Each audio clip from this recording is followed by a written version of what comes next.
Pragya, welcome to Pragyaan, your very own show where today you will be the guest. You're on the hot seat.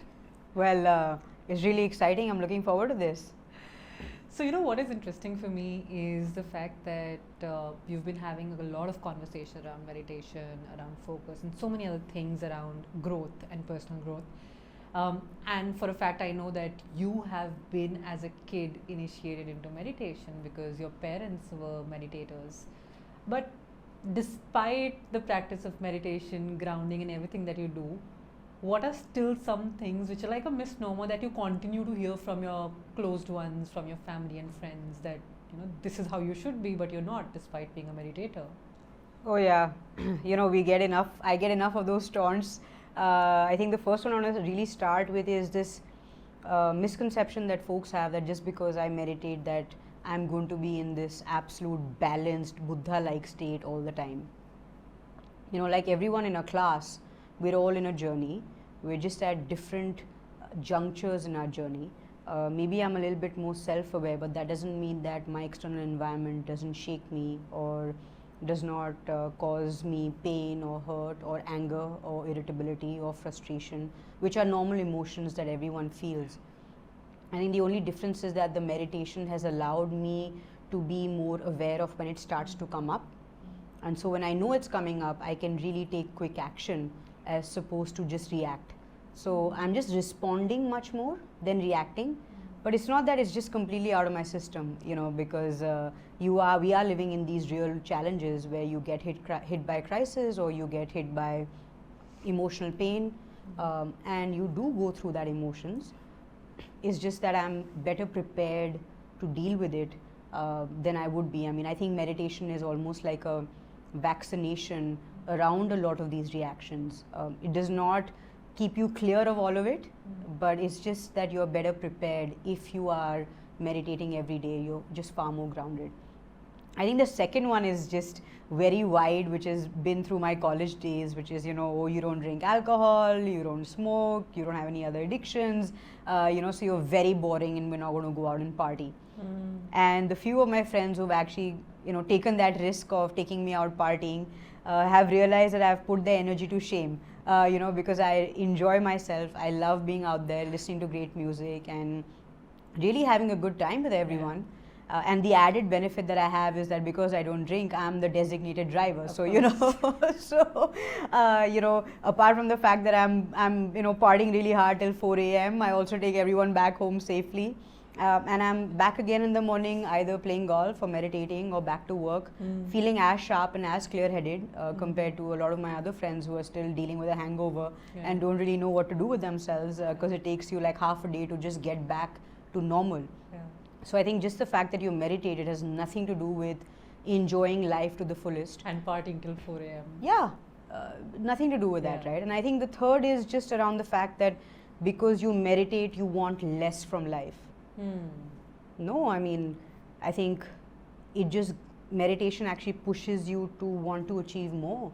And you also can pack in much more in your day because you have that clarity of thought. So I think typically if I felt like I could do two things, which is work and maybe run a podcast, I think now I'm able to pack in much more because you're able to get through things much quicker in a much better way because you have that clarity of thought. You're sharp mentally much more. You're taking more effective decisions. And so I think those are some things where I feel people have this understanding or this misnomer around meditation, which is, I think, in many ways not very accurate. Of course, different people are different. Yeah. I can talk about myself where, I want more from life. I want to do well. I also feel like it's not always competition. I think it's competition with a lot of collaboration. So I want to win. But I think the only difference is I don't want to win at the cost of someone else. Yeah. I want to win with everyone. Beautiful. And talking about winning and talking about, you tapped on your being a golfer as well, right? Now, golf as a sport, or any sport for that matter, is very competitive. So, and you talked about how you want to achieve a lot more in life, and that has nothing to do with being a meditator or not being one. In fact, it allows you to be able to do much more. But as a sports person, I would love for you to share that insight that there are times you win, there are times you lose. And how does meditation allow you to deal with that aspect of life as a sports person and just as a normal professional and a human? Yeah. No, great question. I think it's also to do with the sport that I play, which is golf. And I think just early on, because I started playing in my early teens, you get this perspective where you are actually competing with yourself, or rather against yourself. In a sport like tennis or other racket sports, you're playing against someone and you're constantly, of course, trying to get better, but you're getting better to beat them, because that's the finish line. Yeah. In golf, there's a little bit less of that. Of course, you have an opponent, but you're actually playing against the course, and which very often is also, can I better my score from yesterday? The focus is a lot around that. And so I think I just have this perspective to life, which is I'm more often than not looking, like I'm not looking around. I will never feel like, where are my classmates, where are my MBA colleagues, or where are my my work colleagues in life at the same juncture as where I am at this age. I think I'm always competing with where I need to get to and what are my goals, and really staying focused on that. So I think that just saves you a lot of anxiety, a lot of stress that we take on, because we're just constantly staring and looking at others and comparing ourselves to that. So I think even the motivation becomes more intrinsic and less about, hey, like I want to do better than Sonia. No, it's not about that. I'm like, I just want to do better and achieve the goal I have set out for myself and certain junctures in my life. So I think that's one very important lesson that I learned, which has shielded me from many external stresses, and we tend to align our energies in really spending time in that comparison vis-a-vis, can I spend this 1 hour in really getting better? Can I learn a skill? Can I read a book? Can I think about, do some introspection, if nothing else, and be more reflective? So I think that's one. Second is, yes, you're right. I mean, in sport, you tend to lose than win. Even somebody like Tiger Woods has a 21 or a 22% win rate, and he's a legend in golf. And that just teaches you that how are you going to be able to deal with those failures or those losses. And for me, my meditation has just allowed me to be more detached to the outcome. The meditation also helps you to be far more present, where I'm just giving my best to this particular shot. I'm not thinking of the past, I'm not thinking of the next shot, I'm just here in this moment trying to give my best. But are you always that stoic about losses, even? No, not at all. I sulk, I hate losing, I'm a sore loser, I will beat myself around it a lot. But I think over the years I've been able to be far more constructive about it. Instead of just talking down at myself, it's just a lot about, okay, it's happened. Number one, the acceptance. Number two, what can I learn from it? And I think the learning is always something that loss tells you about yourself. Whether it is you weren't sharp enough, you didn't prepare enough, or your mind was all over the place, you weren't able to regulate your mind, or sometimes everything goes well, or you feel you've done everything, and yet things just didn't go your way. And that's okay as well. There's just a very deep sense of acceptance. And I think the third is just understanding that life is a marathon, it's not a sprint. And when you're younger, and I've seen that about myself when I'm in my 20s, I was constantly running a race against time and against myself. And that just creates such a hostile environment within and outside. Because who are you fighting for and who are you fighting against? There's nothing outside of you. It's all in your head. And so I think just understanding that it's okay to pace yourself, and you need to do what you need to do, and life will take care of the rest. And I think that faith and understanding has come from sport as well, from my meditation, and now in corporate life, where certain things take X amount of time. Very often people turn around, and I used to have that perception also when I used to play golf, which is, oh, I just need to work harder. Just because as a mother you work harder, will the child be born before 9 months? No way. Some things in life just take their own time. And if there is that acceptance of, it will take its own time, but I need to put my head down and put my head to the grind and keep doing what I need to do, the rest will happen. And if you have that faith, trust me, things actually happen, and they happen beyond your own imagination. You talked about, you touched upon the corporate life And I know that as a heartfulness meditator, you also conduct a lot of these sessions, you also train a lot of people into meditation. What are some things that often come up? Like, for instance, I started my practice into Vipassana, and I know that I've sitting for long hours, but that's one thing that often comes up, that how long can we sit, and what else, like what are some things that people often come back with and say that nahi ho payega because so and so. What are those things? I think the first one is, I tried to shut my eyes for 5 minutes, I got too many thoughts. And yes, the tendency of the mind is to think. Monkey That is, mind. sorry? You're a monkey mind. Exactly. And the fact that you're meditating is to regulate that thought and make sure that your mind is where you want it to be, as opposed to in most of our cases where we are where our mind takes us. That in no way doesn't mean that you're not going to get thoughts. That is why the mind is there for you. So I think you will reach a stage of thoughtlessness, but like anything in life, it takes some time. You need to practice it.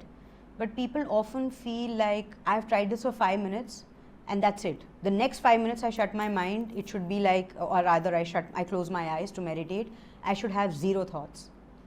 They feel like there's this magic wand, just because you've at least been open and trying to attempt meditation, that the practice itself will give you so much that you'll be completely thoughtless. It doesn't work that way. But I think you should commit to it at least for a month. That's what we say in heartfulness, that at least commit to it for a month.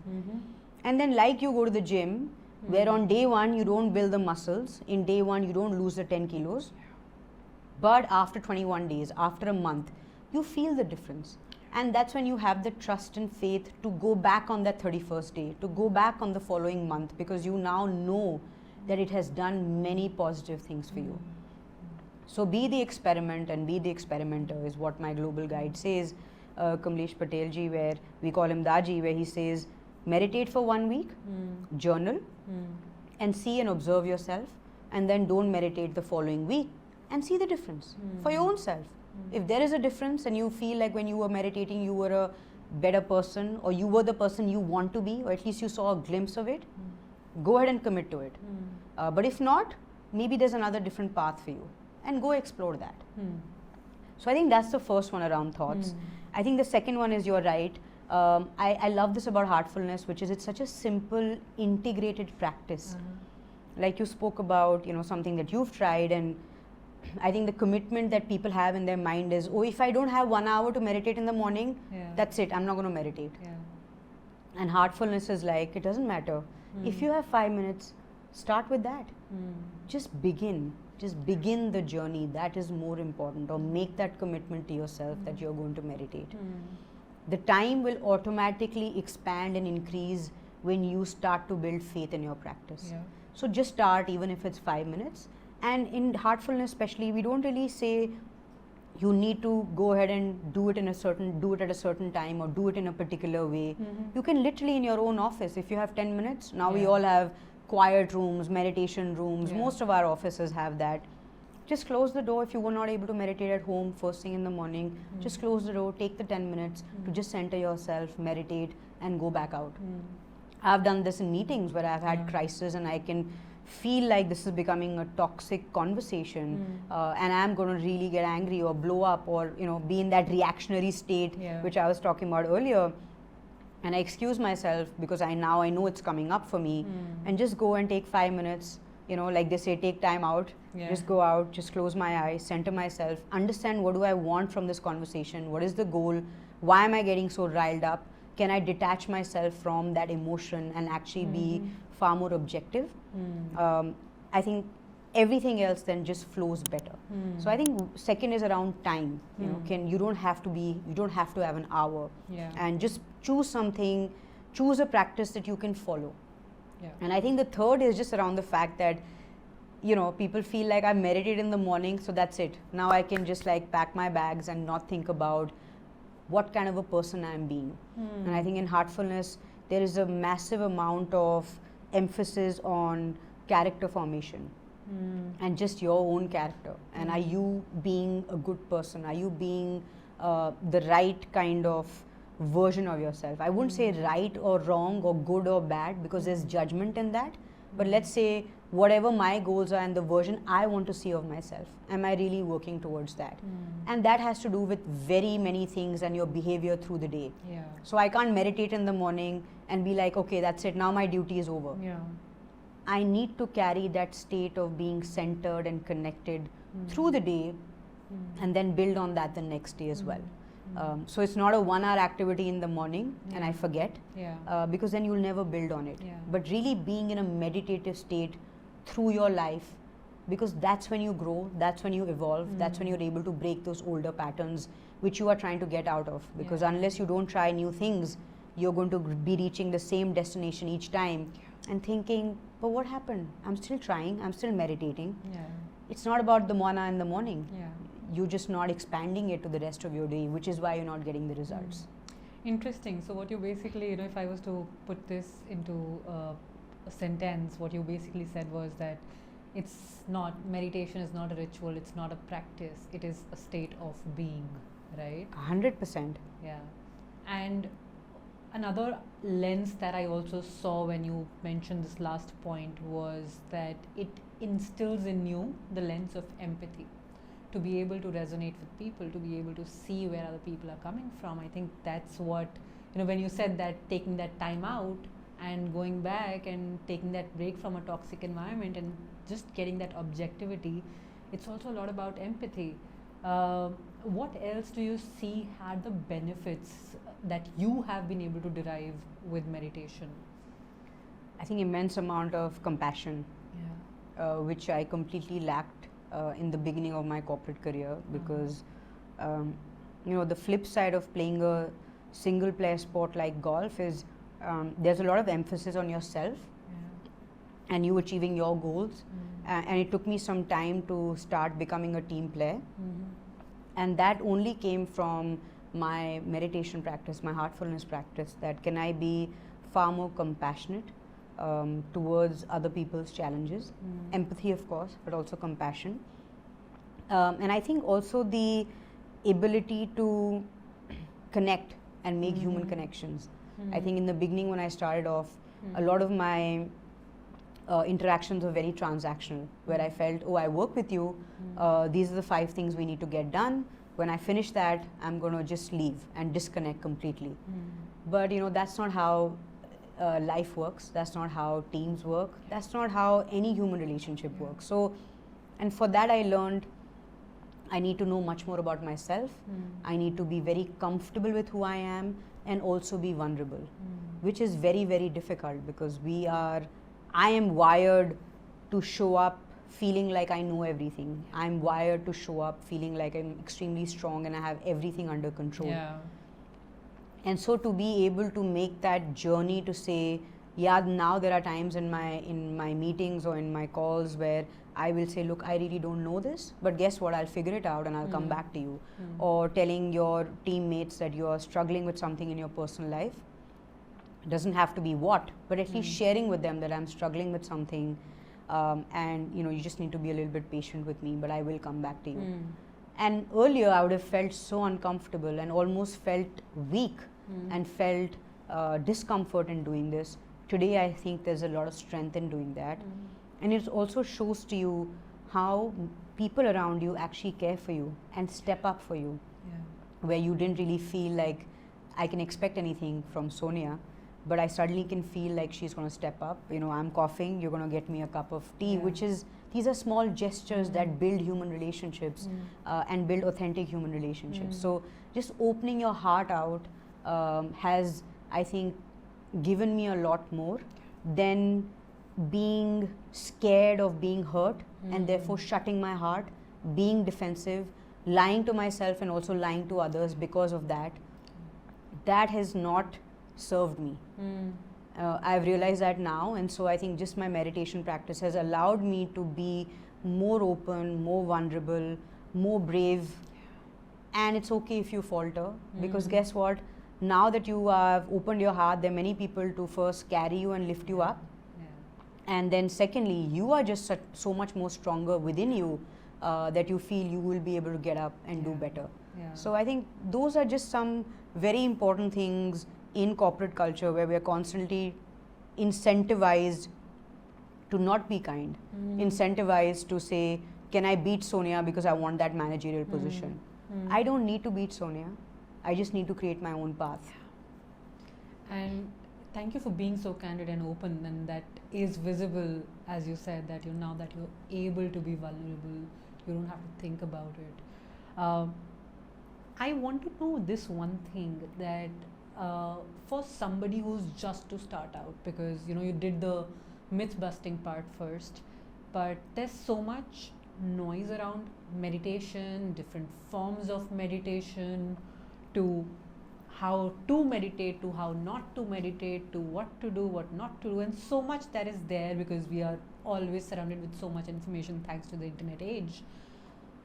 What are the few things that somebody who's to just start out without feeling bogged down by or overwhelmed by what meditation is about? What are those few things we can start with as somebody who's yet to start? Because guess what, we're all fucked up and tensed about life and things that life brings with it. Yeah. So what are few things that anybody who's just starting out with meditation or wants to can be aware of to not feel bogged down about what meditation is and what it is not? Yeah. I think the most important thing for me has been, when we want to learn something new, we go looking for a coach. We go looking for someone who has taken that journey. I recently learned how to ski. The first thing you did was sign up to a class where there was a guy who has skied for like 20 years of his life, and he teaches me how to ski. But when it comes to the most important thing in life, which is starting out my inner journey, that I feel I can do on my own. उसके लिए मेरे को कोई coach नहीं चाहिए. Because there's so much ego that we have that we find it difficult to again be that person and say I need help in this. So I think for me that's been a big lesson, which is even in this, try and find someone, and it might take you time. I've been lucky, I found someone because of my parents, and so I have a global guide and I have a guru. But was I trusting and had 100% faith in him from day one? No. We're all people who ask questions, and that is what is important. Yeah. In that journey, ask the questions, push the guide, push the system to understand, is this really the right place for you?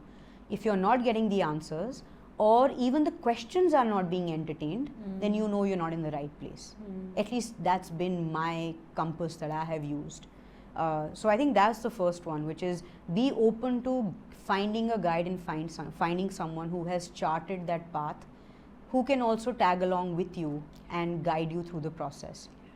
And I'm not talking about the typical guides that we have in our mind, right? We all have this one image of what a spiritual guru should be like, and I need to go prostrate in front of them, and I need to be completely not myself. Yeah. If I am surrender. Completely, like, if I am, if I'm this person who is very vocal and ambitious, suddenly in front of the guru, I'll be this subdued, calm, Bharatiya Nari that we all think of. No.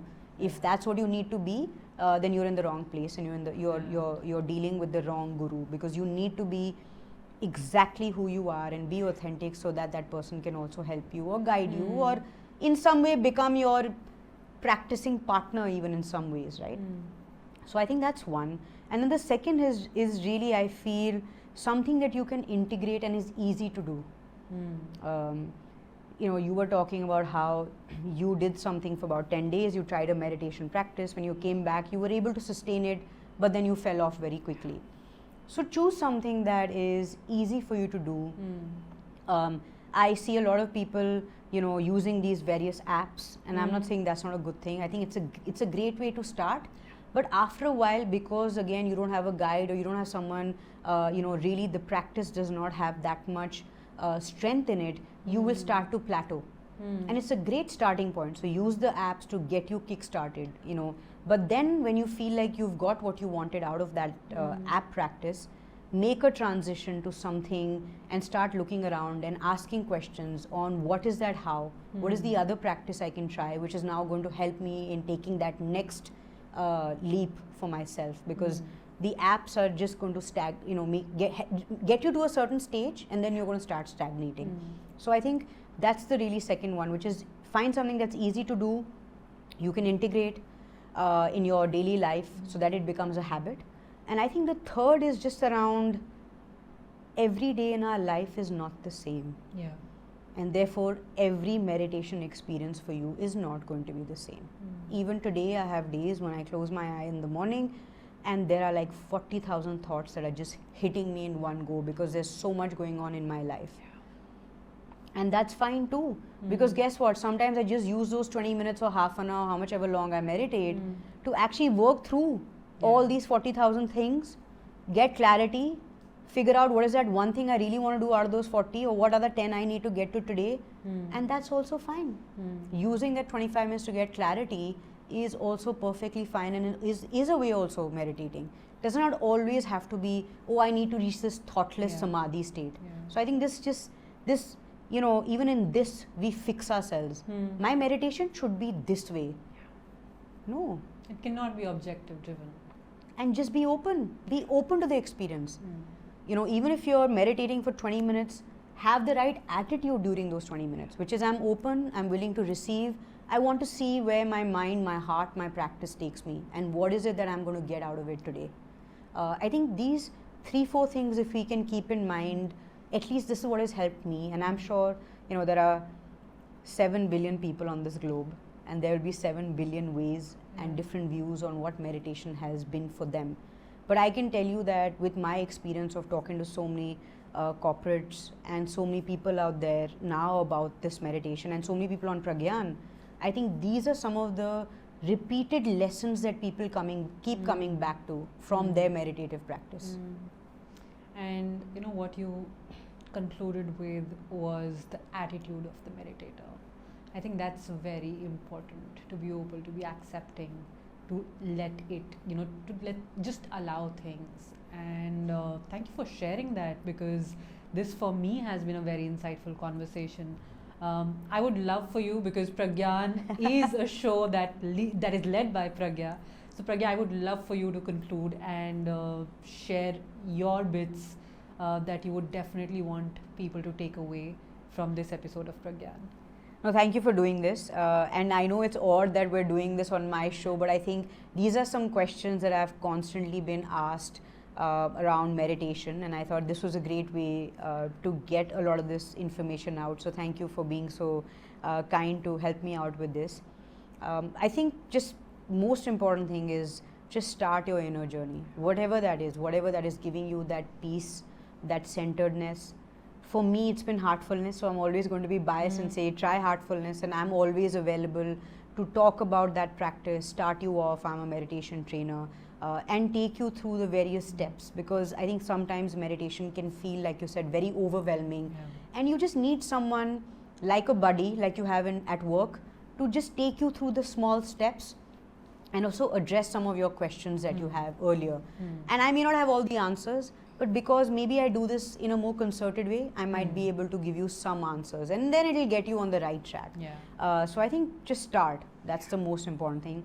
Second, I think I always say this, that, you know, the best relationship that you can invest in is really yourself.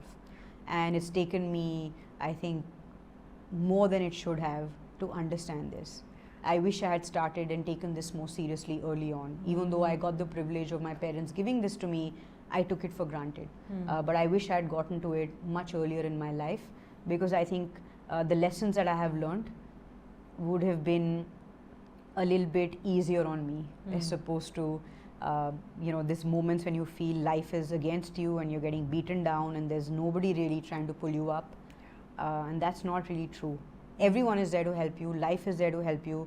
All you need to do is just change the way you look at that particular crisis. And I think while it's easy to say it, that change has taken me 5, 6, 7, 10 years of my practice to now look at it very differently.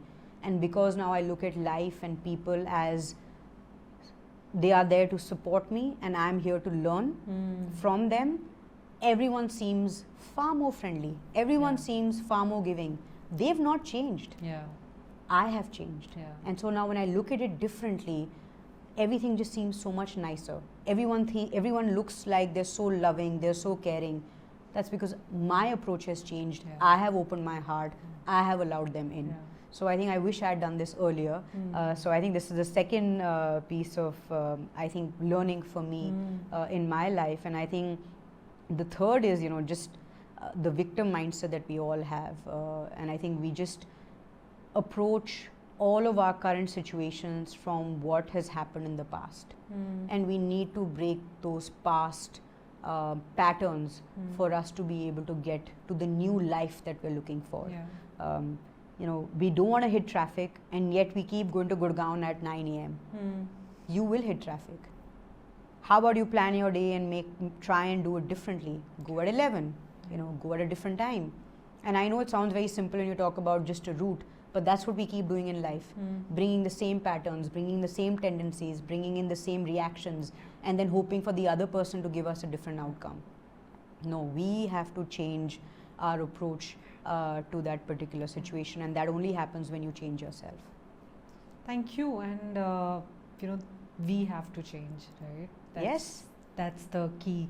So with that, I think this has been a very profound episode for Pragyaan, with you sharing your insights on meditation, and I'm sure that your audience will really love and appreciate these insights and put them into their own life.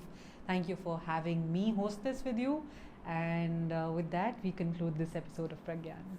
Yeah, and please do tell us what you thought about it. Send me more questions. Let me know if there are other things you would like us to talk about or discuss.